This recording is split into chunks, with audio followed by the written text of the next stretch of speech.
Any health-related information on the following show provides general information only. Content presented on any show by any host or guest should not be substituted for a doctor's advice. Always consult your physician before beginning any new diet, exercise, or treatment program.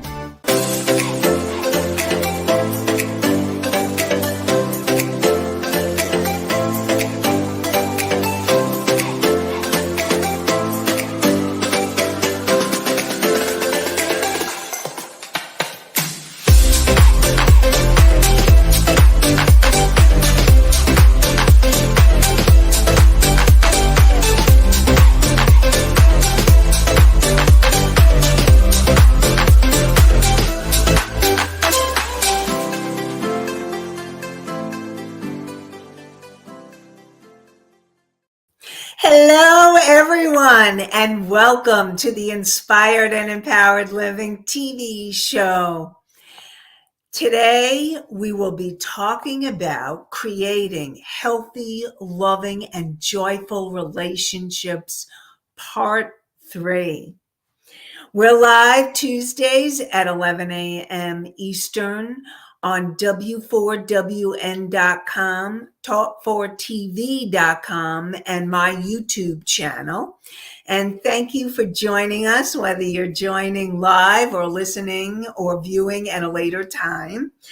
And today we'll be talking more about, as I said, the creating loving, joyful, and healthy relationships.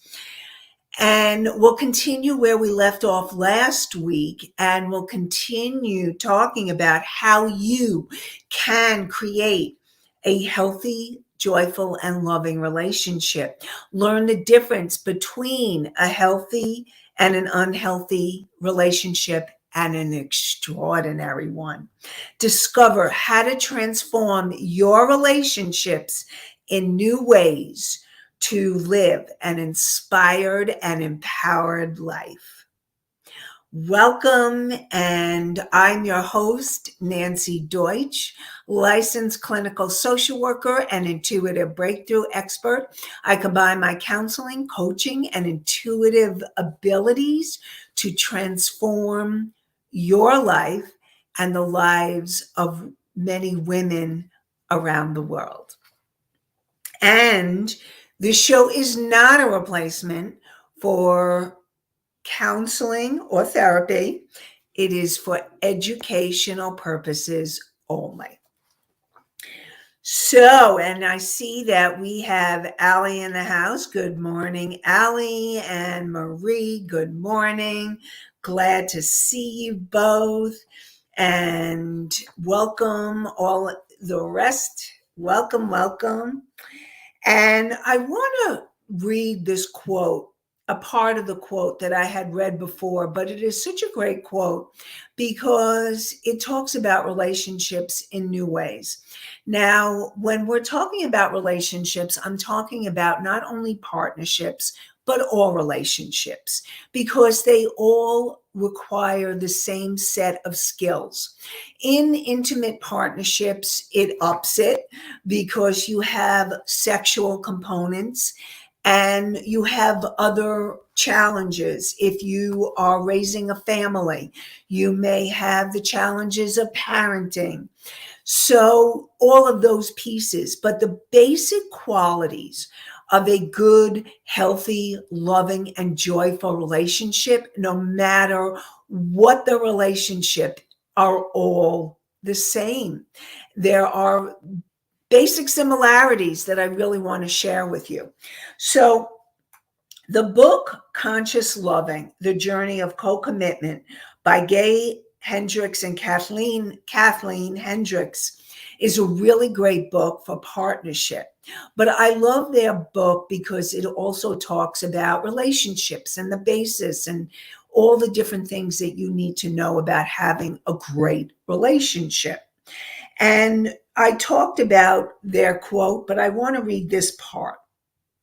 And I'm beginning with relationships are call for a rare kind of courage and a new set of skills in today's society. That's my words.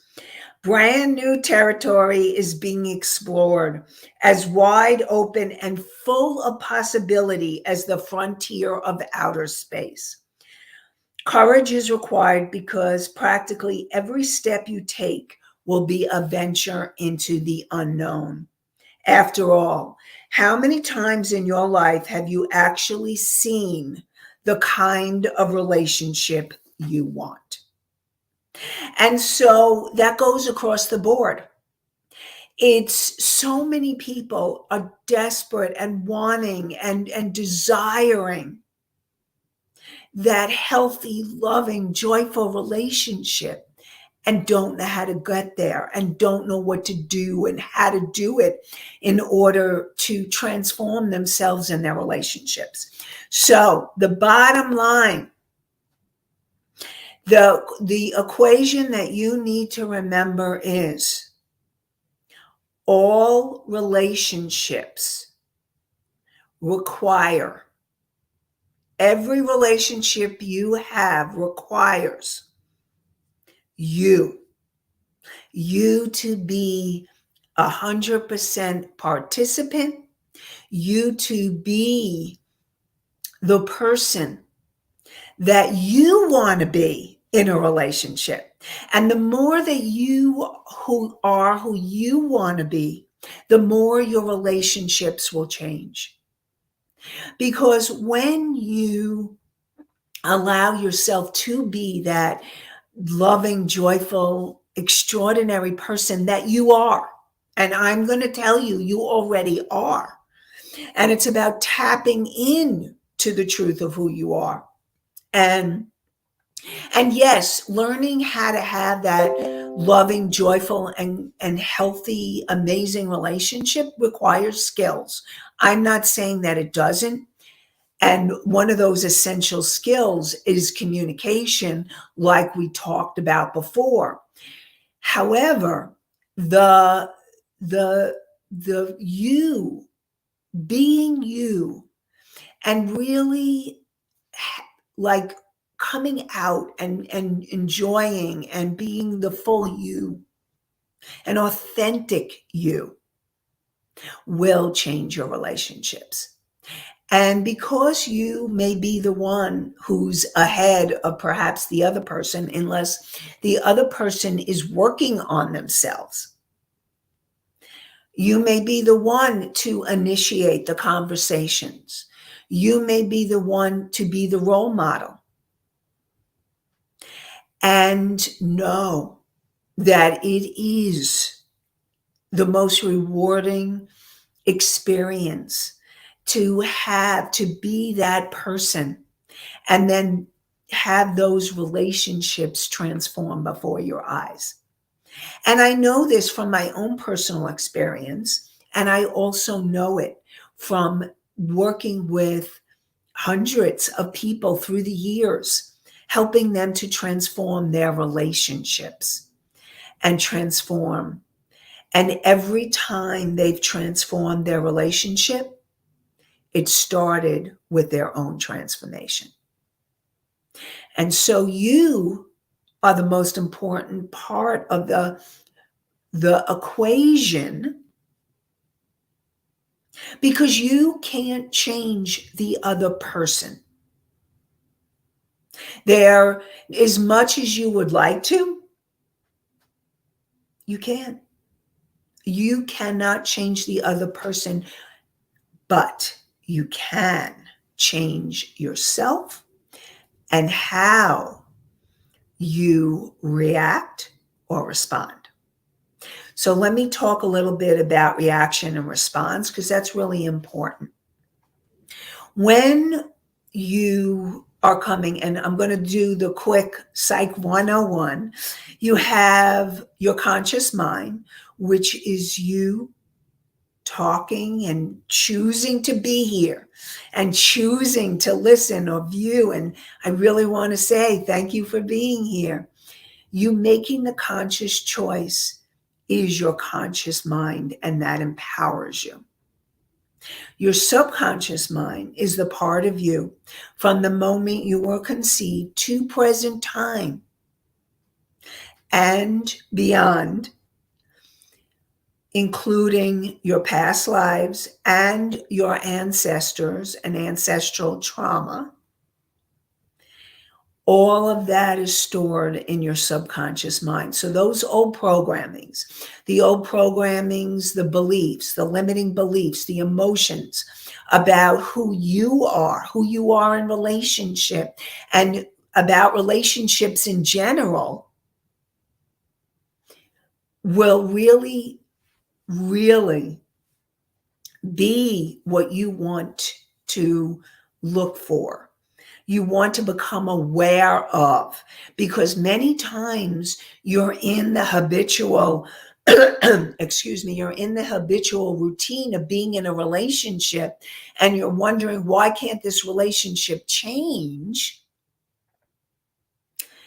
And it's about looking at the beliefs you have about that relationship. Now, that relationship may not be your partner. It may be a parent. It may be a child. It may be a friend, a good close friend, or a coworker. Because what you believe, you will see in your life. It will be mirrored back to you in your relationships. And take, for example, there was a client that I work with, and I'm calling her Sally. And Sally really needed to love herself more. She did not feel loved at all. In fact, she felt unlovable. And she didn't even feel worthy and deserving of love. And so Sally and I worked on helping her to feel more loving, more worthy, more deserving. And when she started believing that, she started seeing changes occurring in her life. Like, there was a teacher that she was in school, in college, going for her next degrees. And this professor was really not acting nice or kind to her. It was reflecting her low self-esteem and her beliefs about feeling unlovable and not deserving of love. And as we healed and changed the beliefs to feeling worthy, to feeling deserving of getting and receiving that love, her professor started seeing her differently and behaving towards her differently. And she started seeing the best in her rather than the worst. And what was happening was, as Sally was changing her beliefs about herself, she was actually seeing the results in real time in her life. And that's what can happen for you. And I am going to ask anyone in the chat if they have an example that they would like to share of something that they've seen transform in their lives when they started thinking about it differently. Now, it could be a relationship or it could be another area of your life, because the bottom line is how you feel about yourself, how much you love yourself, how worthy and deserving you feel will affect all your relationships, and it affects your life. How much money you allow yourself to make, how much you allow yourself to receive support and be supported, how much you allow yourself to have joy and fun and be creative. All of those are energies that want to move, and they cannot move if you are feeling blocked by your information, blocked by the challenges, and blocked by you not feeling worthy, deserving, and good enough of the love. And so I really want to talk about what is now the number one secret, and I talked about this, the number one secret to a healthy, joyful, and loving relationship is da, da, da, da, you. You are the key component in all your relationships. It's all about you. So, how are you going to be in your relationships? And how can you use your intuition in your relationships? So, learning to use your intuition is your most valuable skill, resource.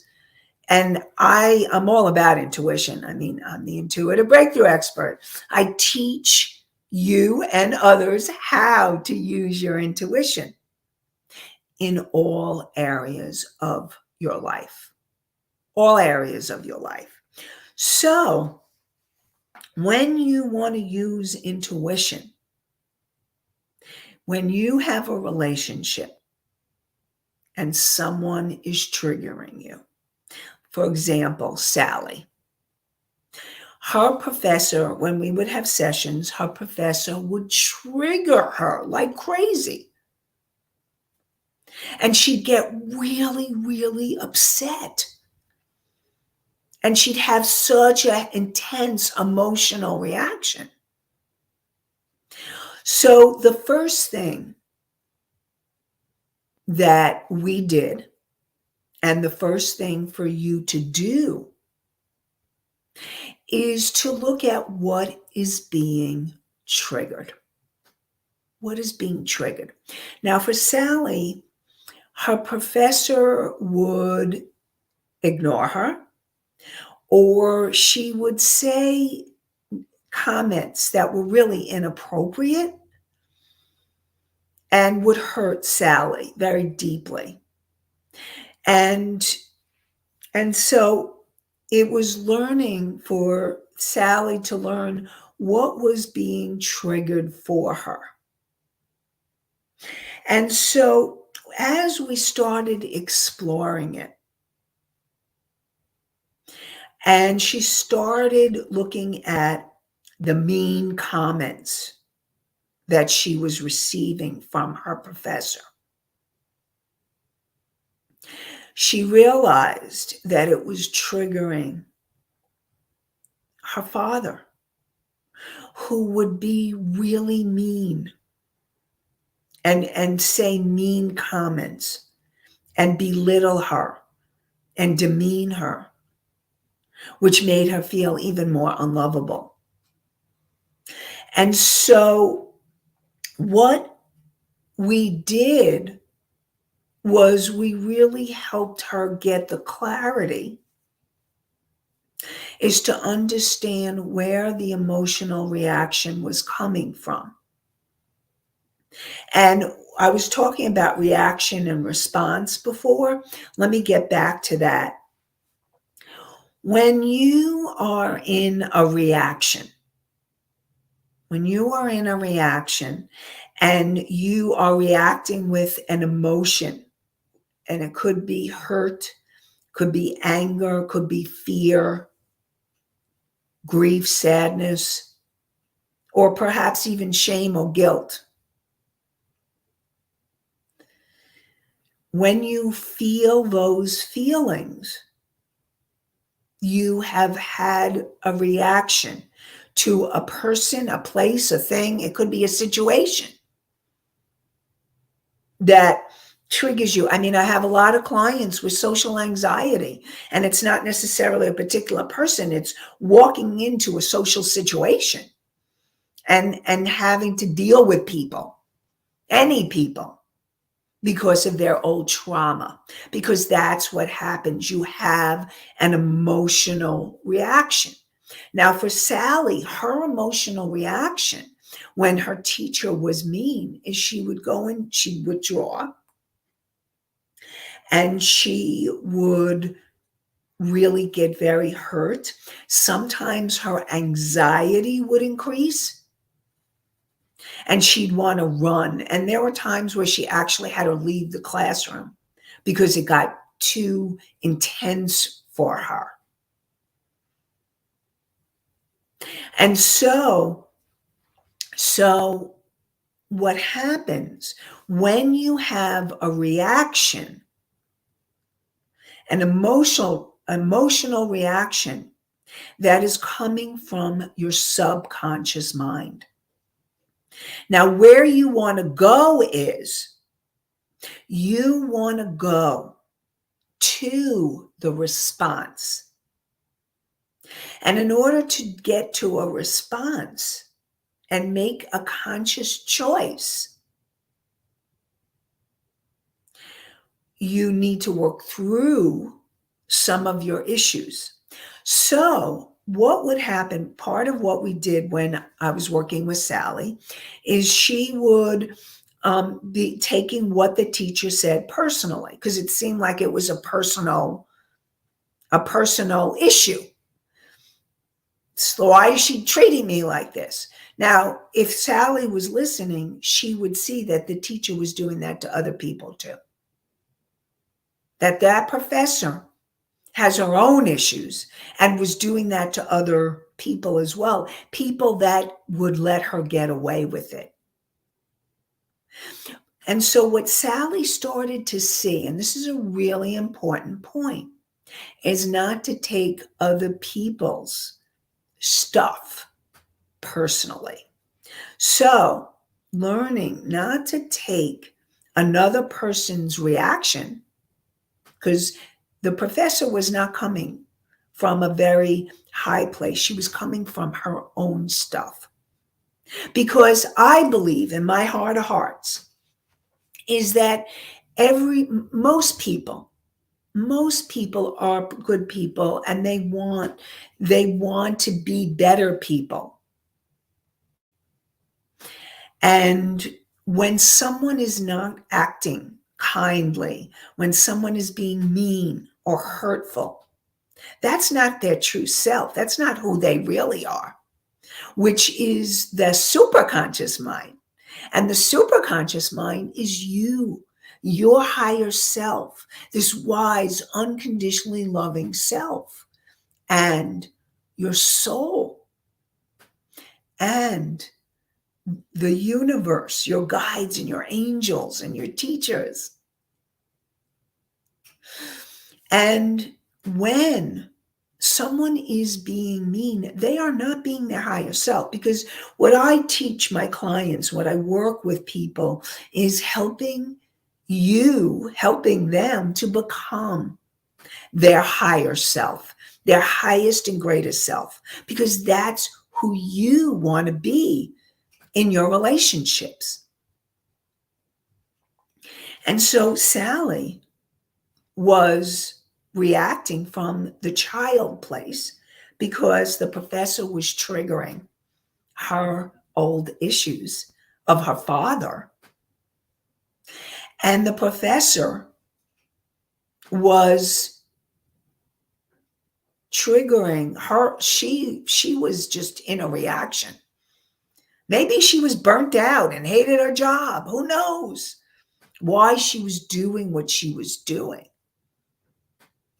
But she was definitely not coming from a higher self, because your higher self isn't mean, isn't cruel or hurtful or abusive in any way, shape, or form. When you are your highest self in a relationship, you are kind and loving, forgiving, compassionate towards yourself and towards others. And that's who you want to become in your relationships. And so what happened, so with Sally, we worked on her getting clarity about this professor triggering her father issues, and did some inner child work to heal.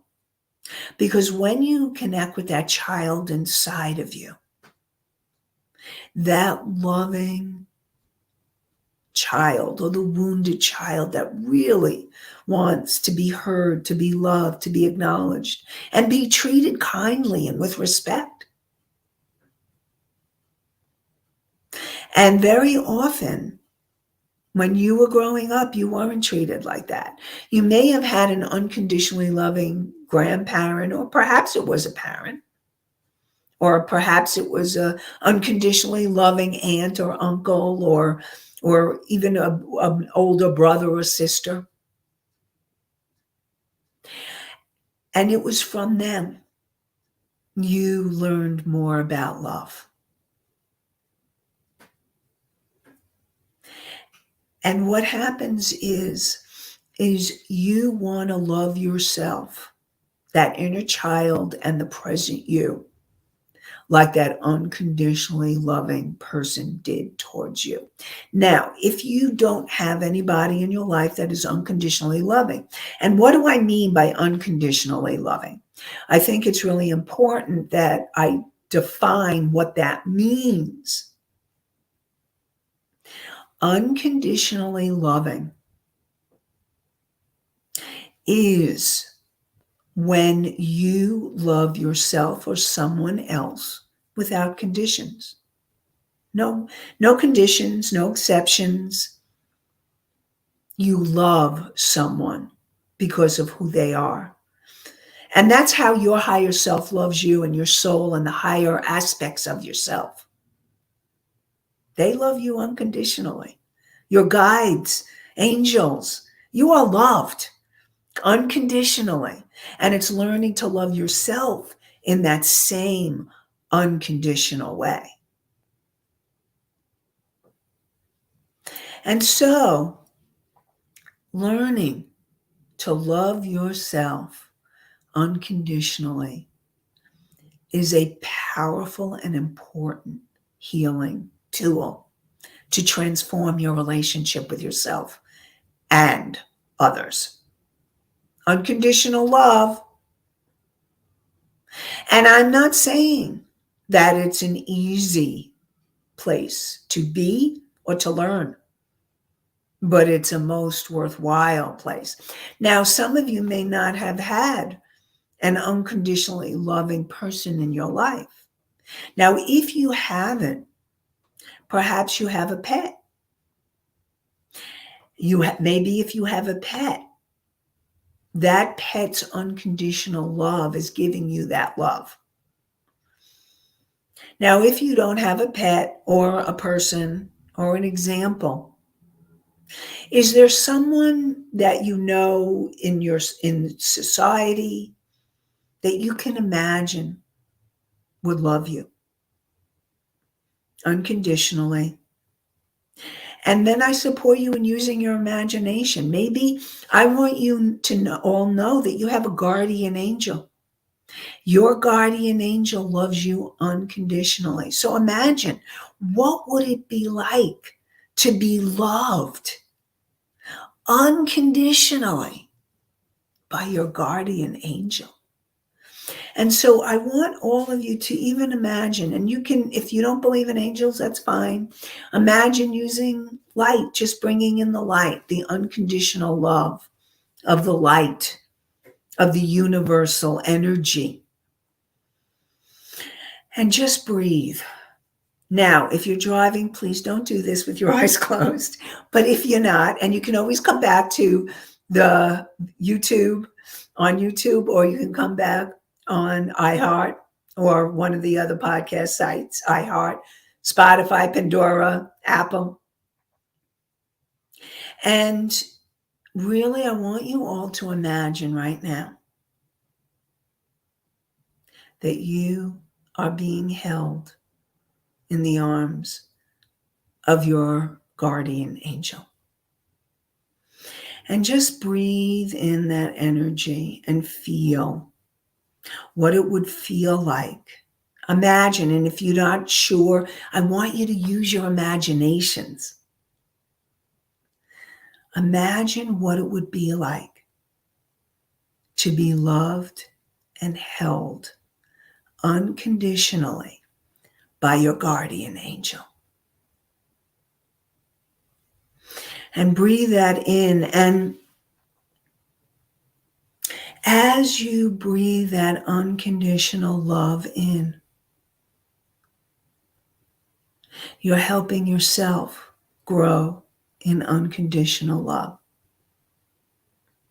And you're helping others. Because by you being you, and the more unconditionally loving you are, the more you spread that love and allow yourself the love to shine, the bigger difference you make in your life and in the world. Because every time you become more unconditionally loving towards yourself or another,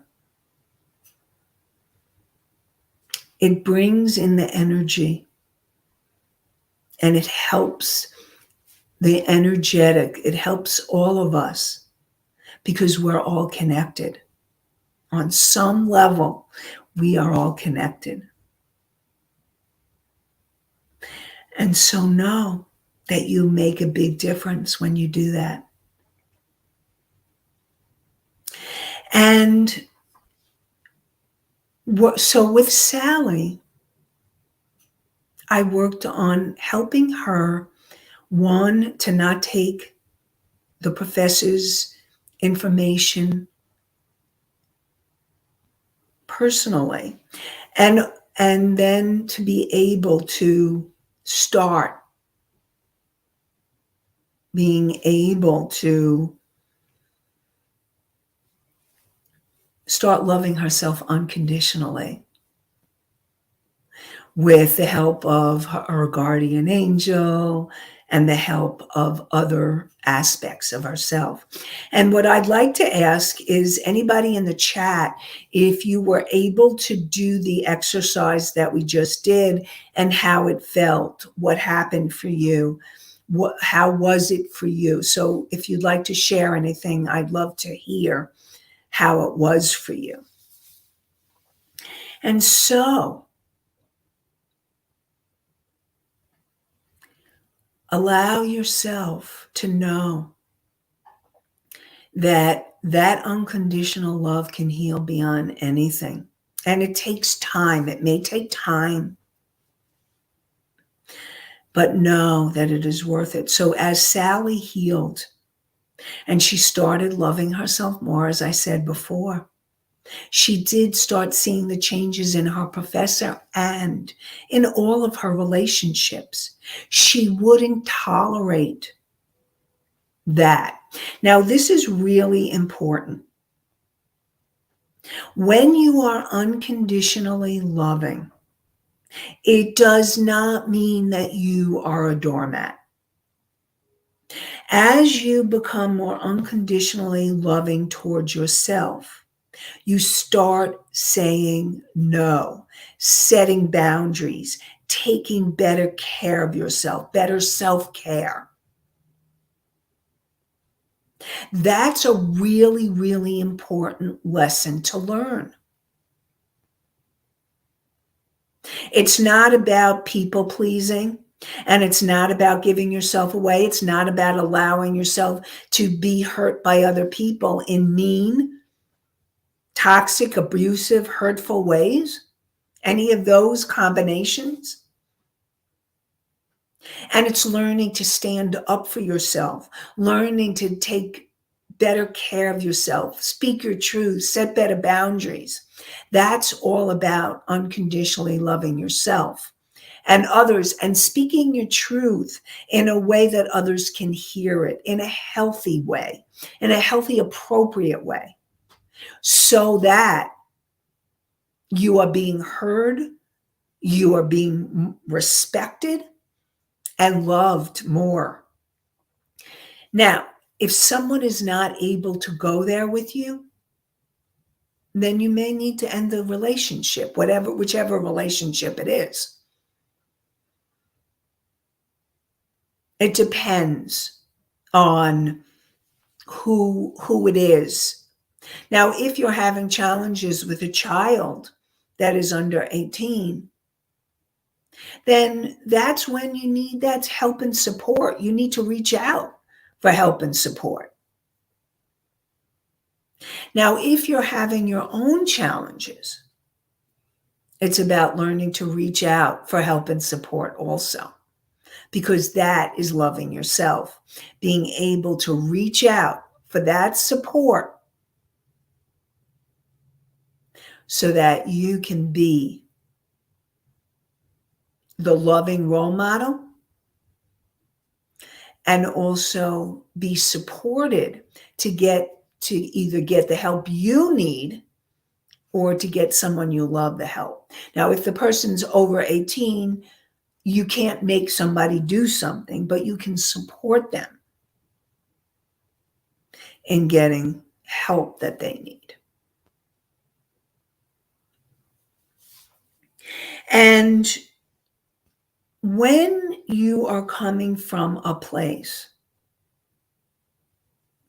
where you are in a situation and somebody is triggering you, meaning you're getting that emotional reaction, because the reaction comes from the subconscious mind. It's instinctual until you totally, completely heal it. Now, what will happen is you will find that you may not react as intensely, or it may shift over time as you heal. And what happens is as you heal more and more, in the moment, you can actually make a decision, a conscious decision, to respond in a healthy, appropriate way rather than react.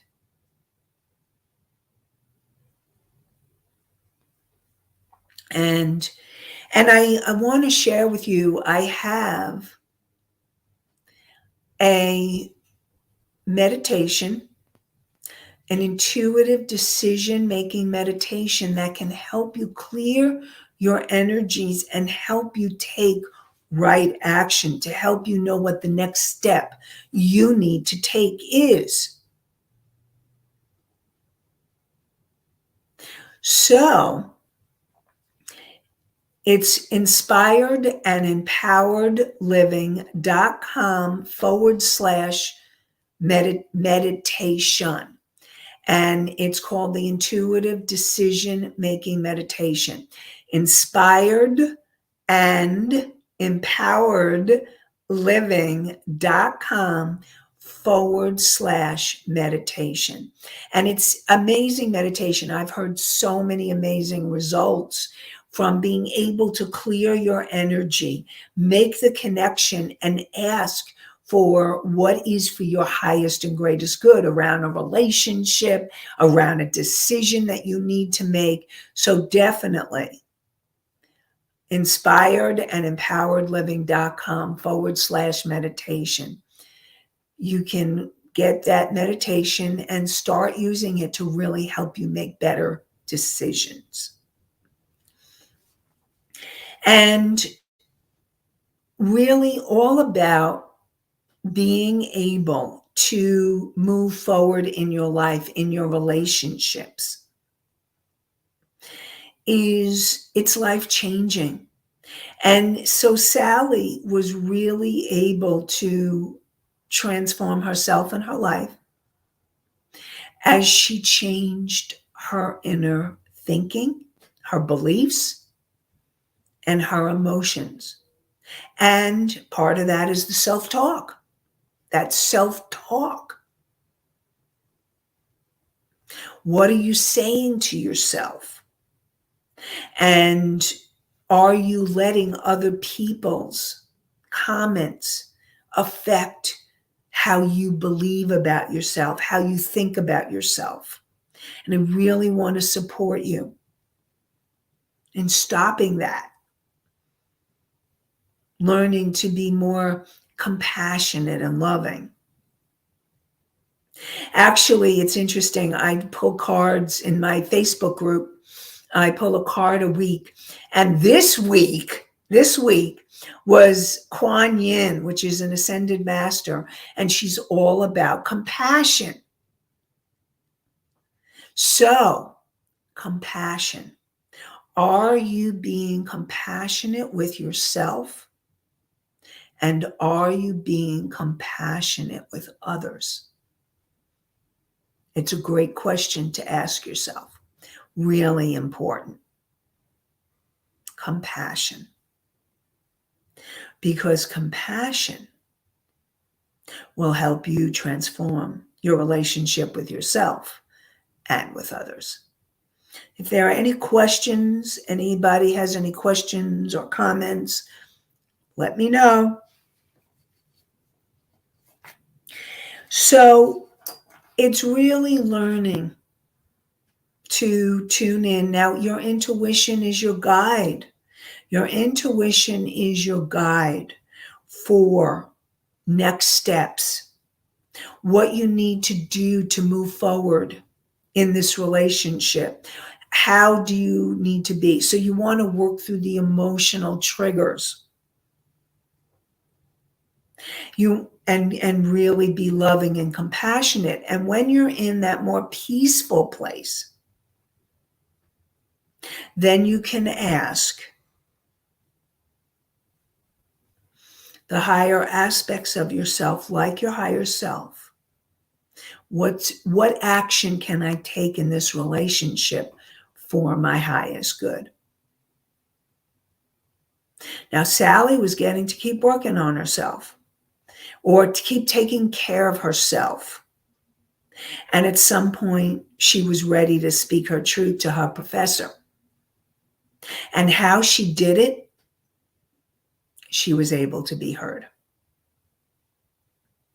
Because she did it in a healthy, appropriate way, and it basically changed the relationship. That is one of the pieces that helped change that relationship. And I really want you to know that you can do this too. You can transform any of your relationships. One, first by transforming yourself. And two, really working through the issues that need to be worked through. And three, having the other person, you create a safe space, a healthy, safe space, so that both of you can be heard. This is especially in intimate relationships. And then you can move forward from there. So, we're going to do more inspired and empowered living next week. So tune in for more inspired and empowered living. We're live Tuesdays at 11 a.m. Eastern on talk4tv.com, w4wn.com, and my YouTube channel. And I wish you all an inspired and empowered day and an inspired and empowered week. Have a great one, everybody. Bye for now.